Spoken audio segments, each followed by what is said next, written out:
créer quelque chose de nouveau. Moi, c'est pas vraiment ça que je me suis mis à faire des vidéos et c'est pas ça que je cherchais. Parce que j'ai déjà le dessin pour faire ça. Et ça le fait beaucoup mieux, je trouve. Le dessin ou la sculpture. Je porte une caméra avec moi pendant mes activités. Et du coup, je modifie la perception que j'ai des activités que je fais. Parce que je les filme.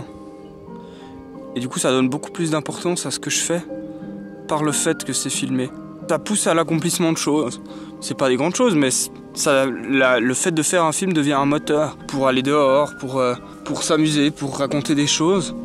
Et du coup, ça pousse à l'activité. Le but des vidéos n'est pas forcément la vidéo en elle-même. C'est peut-être de modifier la réalité au moment où la vidéo est prise. Et la réalité se modifie réellement à ce moment-là.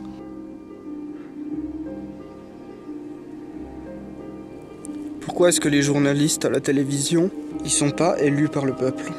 Si on est vraiment une démocratie. Pourquoi est-ce qu'à la télévision nationale, c'est pas des gens qu'on a élus, qu'on a choisis? Pourquoi est-ce qu'on choisit pas les gens qui vont nous informer de comment est le monde? C'est un des pouvoirs principaux. C'est à partir de là que va se former toutes les opinions. C'est un trou dans la démocratie, ça. C'est un défaut. Je suis pas sûr que la démocratie soit forcément une bonne chose, mais si la démocratie est une bonne chose, alors il faut qu'on élise les journalistes. C'est fou. À l'heure actuelle, les gens, tout le monde, pratiquement toute la population, on a la même vision du temps qu'il y a 3000 ans. On voit le temps comme un fleuve.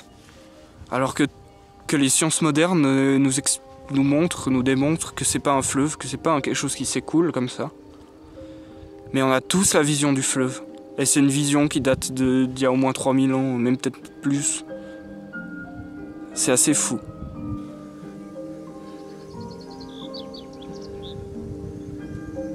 J'ai réfléchi à un truc l'autre jour sur l'intelligence de l'homme et comment ça se fait que l'homme est devenu intelligent par la sélection naturelle.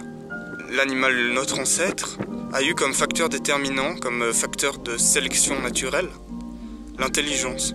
On est un animal qui a été confronté à des problèmes que seule l'intelligence pouvait surmonter.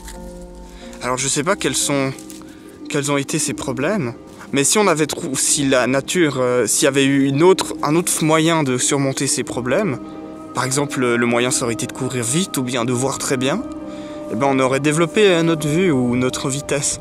Mais non, nous, on a été confrontés à un environnement dans lequel être intelligent était un avantage.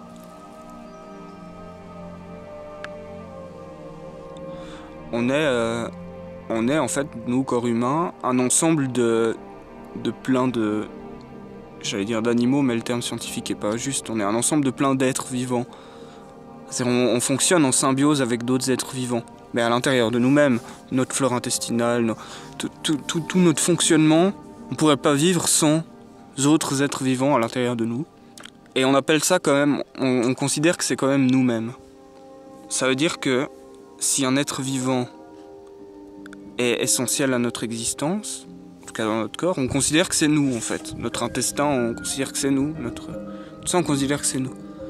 Pourquoi est-ce que on ne fait pas la même chose pour l'extérieur? C'est-à-dire que la pomme qui nous nourrit, elle est essentielle à notre survie. Toutes les plantes qui nous nourrissent sont essentielles à notre survie. En fait, ça étend notre identité à l'ensemble de tout ce qui nous permet de survivre, tout ce qu'on mange. Mais toutes ces choses qu'on mange, on dû manger aussi. Et du coup, ça étend leur identité à d'autres êtres vivants.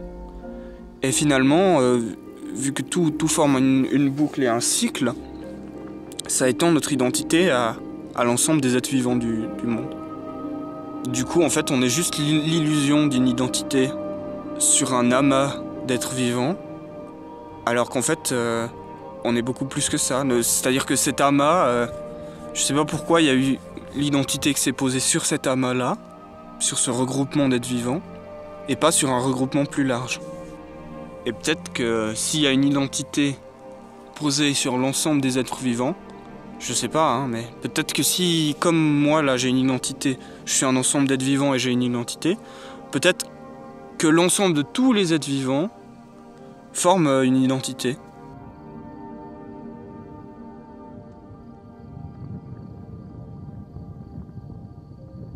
Je regrette un peu le nom de ma chaîne YouTube, surtout pour la notion de ni Dieu, donc pas de Dieu, enfin ce côté d'absence de déité. Parce que moi, je suis plutôt agnostique, donc je sais pas, et je suis pas convaincu qu'il y ait de Dieu ou convaincu qu'il n'y en ait pas. Mais ça m'embête d'affirmer ni Dieu, déjà parce que je suis agnostique, mais pour une autre raison, c'est que moi je pense qu'une chose très importante dans le monde, c'est de contempler la grandeur de toutes les choses que la nature a fait. De contempler la grandeur de la moindre petite chose que la nature a engendrée. Et en fait, les gens qui croient en Dieu, souvent ils ont cette même notion. Alors moi j'ai pas besoin de Dieu pour contempler tout ça.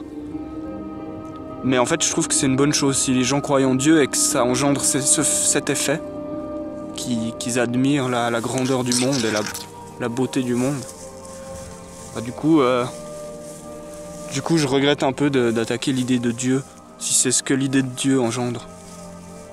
J'ai inventé un système, un appareil, qui permet de regarder dans le passé de l'humanité. Et il fonctionne vraiment, en tout cas j'en suis pratiquement persuadé, mais on ne pourra pas le mettre en place. C'est un système qui fonctionne avec des miroirs. Alors le principe est très simple, c'est que il faut placer des miroirs très loin dans l'espace, par exemple à 200 années-lumière de la Terre. Et ensuite, depuis la Terre, si on observe ces miroirs et qu'on les oriente comme il faut, si on cherche avec des télescopes depuis la Terre, on cherche dans ces miroirs, on cherche le reflet de la Terre, on pourra voir la Terre il y a 400 ans. Et donc, grâce à mon appareil, on est capable d'avoir une image. Si on éloigne les miroirs ou qu'on les rapproche, on est capable d'avoir une image de la Terre d'il y a très longtemps. Bon, évidemment, c'est plutôt compliqué à mettre en place, mais d'un point de vue mental, ça fonctionne très bien.